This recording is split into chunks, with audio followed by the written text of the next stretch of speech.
पीलीभीत के कस्बा न्यूरिया में आमना ह्यूमन डेवलपमेंट वेलफेयर सोसाइटी के तत्वाधान में कस्बा न्यूरिया में लगाए गए शिविर के दूसरे दिन 103 लाभार्थियों के निःशुल्क आयुष्मान कार्ड बनवाए गए। कार्ड बनाने के बाद जरूरतमंद लाभार्थियों के चेहरे पर मुस्कान देखी गई। न्यूरिया मेन बाजार में एक जन सेवा केंद्र के बराबर में लगाए गए शिविर में वीपी सीएम राजीव सिंह के दिशा निर्देश में सीएचओ सूरज कश्यप आयुषी जोहरी ने प्रधानमंत्री जन आरोग्य योजना के अंतर्गत सूची में शामिल लाभार्थियों के आयुष्मान कार्ड बनवाए।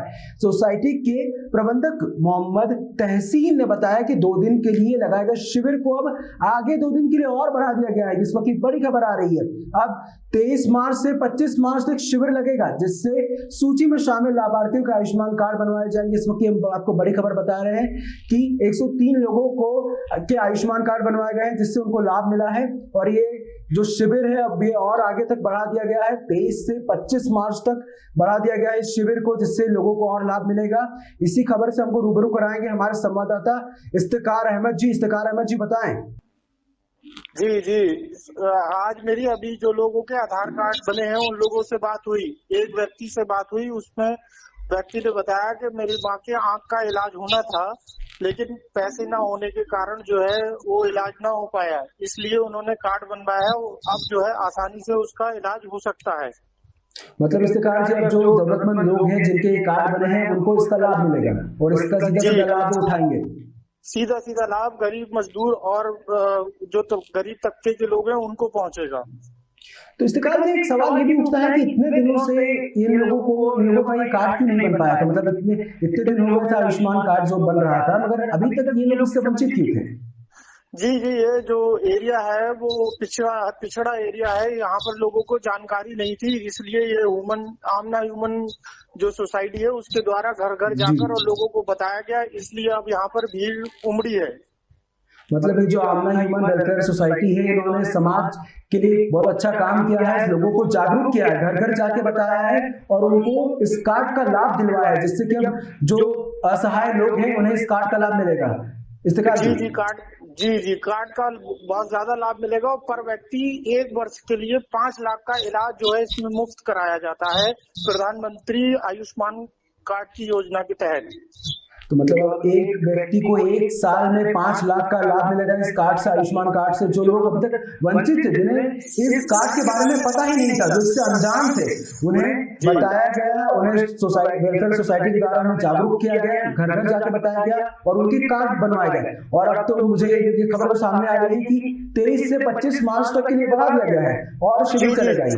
जी, ये 2 दिन के लिए कैंप था, लेकिन जब लोग रह गए हैं तो इसी के लिए जो इनके अध्यक्ष हैं तहसील साहब, उन्होंने जो है हमारे यहाँ के सीएमओ साहब से बात करके इसको 3 दिन के लिए और बढ़वा दिया है। अब और जो गरीब लोग हैं उनको इसका फायदा मिल सकेगा।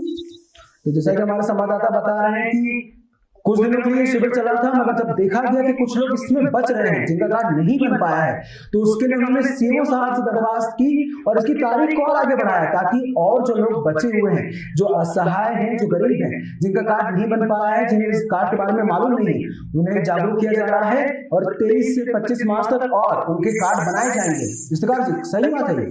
जी, सही बात है जी। इफ्तिकार जी, आपको बहुत बहुत धन्यवाद। आप हमारे साथ जुड़ते रहिए, खबर का हम इस पे पूरी अपनी नजर रखेंगे। धन्यवाद इफ्तिकार जी। जी, धन्यवाद। जो भी जानकारी मिलेगी हम आपको बताते रहेंगे। जी इफ्तिकार जी।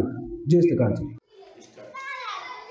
आमना ह्यूमन डेवलपमेंट वेलफेयर सोसाइटी की ओर से प्रधानमंत्री आयुष्मान भारत योजना के अंतर्गत आयुष्मान कार्ड का कैंप लगाया गया, जिसमें 20 तारीख से लेकर 21 तारीख तक आयुष्मान कार्ड बने, जिसमें 20 तारीख में 83 लाभार्थियों के आयुष्मान कार्ड बनाए गए और आज 21 तारीख में 103 लाभार्थियों के आयुष्मान कार्ड बनाए गए।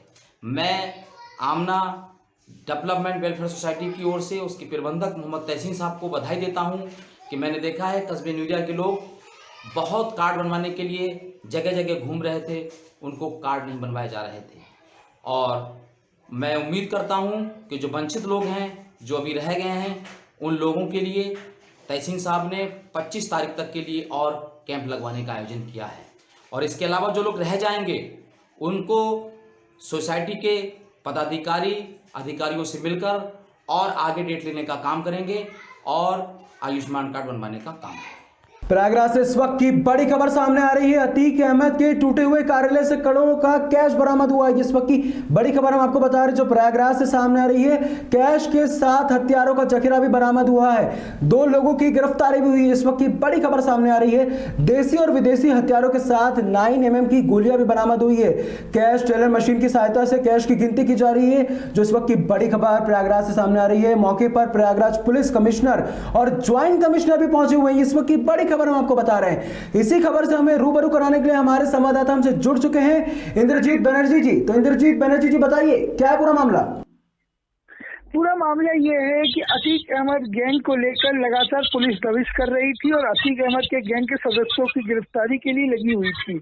इसी बीच में मुखबिर की सूचना के आधार पर पुलिस ने अतीक अहमद के जिस कार्यालय को 3 साल पहले तोड़ दिया गया था, उसी के खंडहरों में जब तलाशी के लिए पहुंची तो वहां उन्होंने देखा कि वहां पर करोड़ों रुपए के कैश के साथ 2 लोग हैं जिनके पास हथियारों का एक जरीखा भी मौजूद है।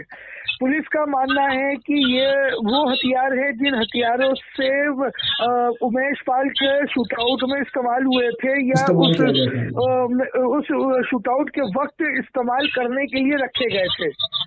तो मतलब ये कार्रवाई की गई है पुलिस के द्वारा, ये से उमेश पाल हत्याकांड से देख के जोड़ा जा रहा है। जी हाँ, ये कार्रवाई पूरी तरीके से उमेश पाल हत्याकांड से जुड़ी हुई कार्रवाई मानी जा रही है। बताया जा रहा है कि जो अभी तक जो ब्रीफिंग आई है सामने, उसमें यही सब पता चला है कि उमेश पाल हथियारों और पैसों की जो सप्लाई की गई थी, उसको लेकर जो अभी तक दबिश और छापेमारी की गई थी, उसमें ये बात सामने आई थी कि वो पैसे और हथियार उन्हें अतीक अहमद के टूटे हुए इस कार्यालय के खंडरों में ही सप्लाई करने के लिए कहा गया था। जिसके बाद पुलिस में वहां पर मुखबिर की सूचना के आधार पर जब ये पता चला कि वहां 2 लोग पहुंचे हैं और वो लोग वहां से कुछ निकालने के लिए पहुंचे हैं, तो पुलिस की टीम कमिश्नर और ज्वाइंट कमिश्नर आकाश कुलेरी और रमेश शर्मा जी के नेतृत्व में वहां पहुंचती है और वहां पे उन्होंने ये देखती है कि वहां पर एक जगह पर कैशों का अंबार लगा हुआ है और उन्हीं लोगों के निशानदेही पर हथियारों का भी सरीखा बरामद होता है। उसके बाद कैश टेलर मशीन मंगाई गई, जिसके बाद अभी तक कैश की काउंटिंग चल रही है। माना ये जा रहा है लगभग ये 1.5 से 2 करोड़ रुपए के कैश है जिसकी अभी काउंटिंग चालू है। तो मतलब 1.5 से 2 करोड़ रुपए वहां मौजूद थे जी, और हथियारों का जखीरा भी वहां से बरामद हुआ है इंद्रजीत जी।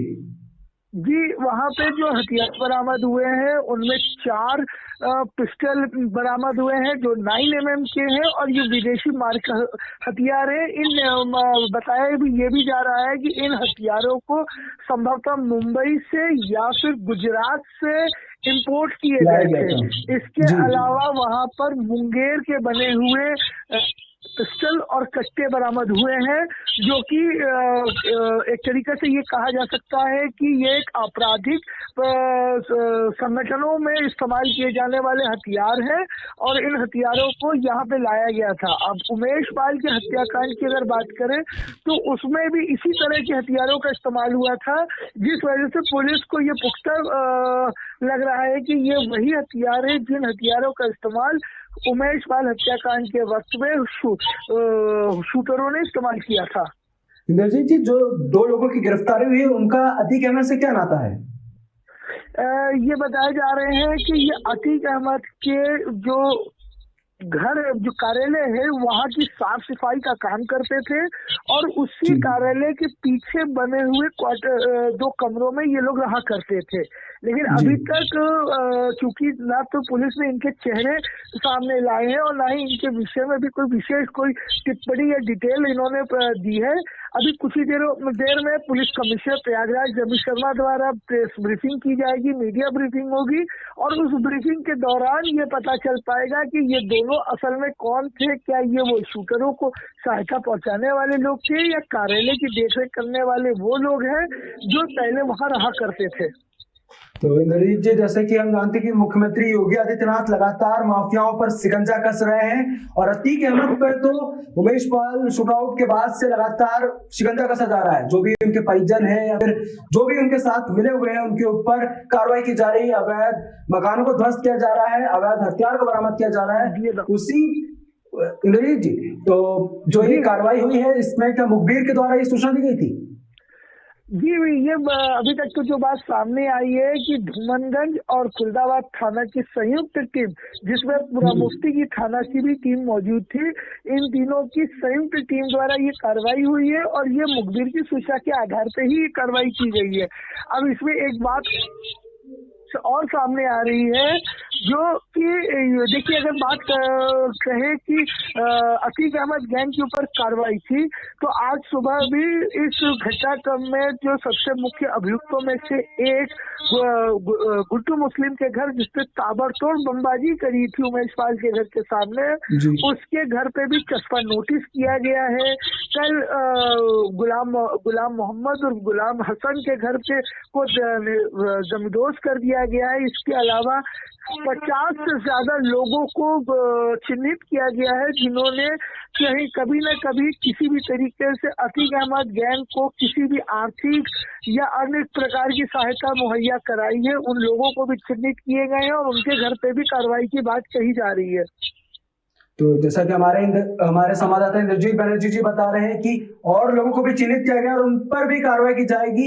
लगातार मुख्यमंत्री योगी आदित्यनाथ का यही संदेश है, वो यही संदेश दे रहे हैं कि एक भी माफिया को बख्शा नहीं जाएगा। उत्तर प्रदेश में जो भी माफिया है, जो भी उनके सहयोगी हैं, उनके ऊपर कार्रवाई होगी, बुलडोजर चलेगा, ध्वस्त करेंगे और जो भी अवैध हथियार उनके पास है उसे बरामद करेंगे, क्योंकि ये गुंडों का राज नहीं है। ये लगातार योगी आदित्यनाथ का संदेश है। उन्होंने ये संदेश साफ रखा है अपना।